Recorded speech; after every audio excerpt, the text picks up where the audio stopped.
ഇപ്പോൾ ഡൽഹിയിൽ നിന്നൊരു വാർത്ത. ഡൽഹിയിൽ വെള്ളപ്പൊക്ക ഭീഷണി. ഹരിയാനയിൽ നിന്ന് വെള്ളം തുറന്നുവിടുന്ന സാഹചര്യത്തിൽ ജാഗ്രതാ മുന്നറിയിപ്പ് ഡൽഹി നൽകിയിട്ടുണ്ട്. ഡൽഹി സജ്ജമെന്നാണ് മുഖ്യമന്ത്രി രേഖ ഗുപ്ത പറയുന്നത്. പഞ്ചാബിലെ പ്രളയ സാഹചര്യത്തിൽ പ്രധാനമന്ത്രി നരേന്ദ്രമോദി പഞ്ചാബ് മുഖ്യമന്ത്രി ഭഗവത് മന്നുമായി സംസാരിച്ചു. ആർ അച്യുതൻ ഡൽഹിയിൽ നിന്ന് ലേറ്റസ്റ്റ് അപ്ഡേറ്റുമായി നമുക്കൊപ്പം ചേർന്നു. ഡൽഹി എന്ന മഹാനഗരത്തിൽ വെള്ളക്കെട്ട് രൂപപ്പെട്ടു. അതുപോലെ അവിടെ പ്രളയ ഭീഷണി ഉണ്ടെന്നുള്ള രീതിയിൽ വാർത്ത വരുന്നുള്ളൂ. വെള്ളപ്പൊക്ക ഭീഷണി ശരിക്കും ഉണ്ടോ? ഉണ്ടെങ്കിൽ ഏത് സ്ഥലത്തൊക്കെയാണ്?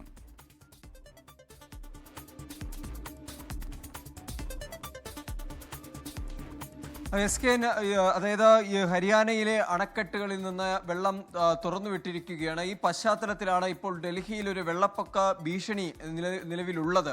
ഇതിന്റെ ഭാഗമായാണ് ജാഗ്രതാ മുന്നറിയിപ്പും നൽകിയിരിക്കുന്നത്. ഹരിയാനയിലെ ഹത്നികുണ്ട് അണക്കെട്ടിൽ നിന്ന് ഏതാണ്ട് 29,000 ക്യൂസെക്സ് വെള്ളം ഇതിനോടകം തന്നെ തുറന്നുവിട്ടിട്ടുണ്ട്.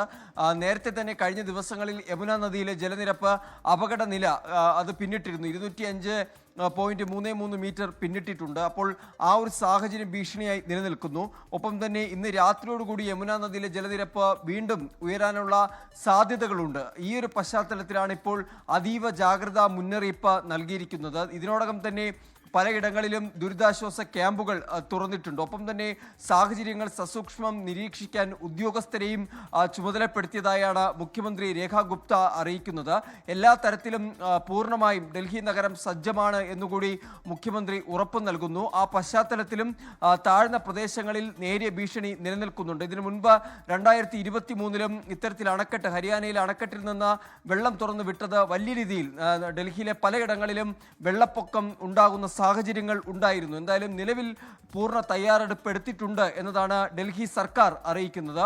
ഒപ്പം തന്നെ പഞ്ചാബിലെ പ്രളയ സാഹചര്യത്തിൽ പ്രധാനമന്ത്രി നരേന്ദ്രമോദി സാഹചര്യങ്ങൾ വിലയിരുത്തിയിട്ടുണ്ട്. പഞ്ചാബ് മുഖ്യമന്ത്രി ഭഗവന്ത് മന്നുമായി ഫോൺ സംഭാഷണത്തിലൂടെയാണ് സാഹചര്യങ്ങൾ വിലയിരുത്തിയിരിക്കുന്നത്. എല്ലാ സഹായവും കേന്ദ്ര സർക്കാരിന്റെ ഭാഗത്തുനിന്ന് എല്ലാ സഹായവും പ്രധാനമന്ത്രി വാഗ്ദാനം ചെയ്തിരിക്കുകയാണ്.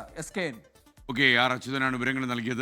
ലോകത്തെവിടെയായാലും ഏത് സമയത്തും 24 വാർത്തകളും ഓഗ്മെന്റഡ് റിയാലിറ്റി പാക്കേജുകളും എക്സ്പ്ലെയിനറുകളും വിശദമായി കാണാൻ ഞങ്ങളുടെ യൂട്യൂബ് ചാനൽ നിങ്ങൾക്ക് സബ്സ്ക്രൈബ് ചെയ്യാം.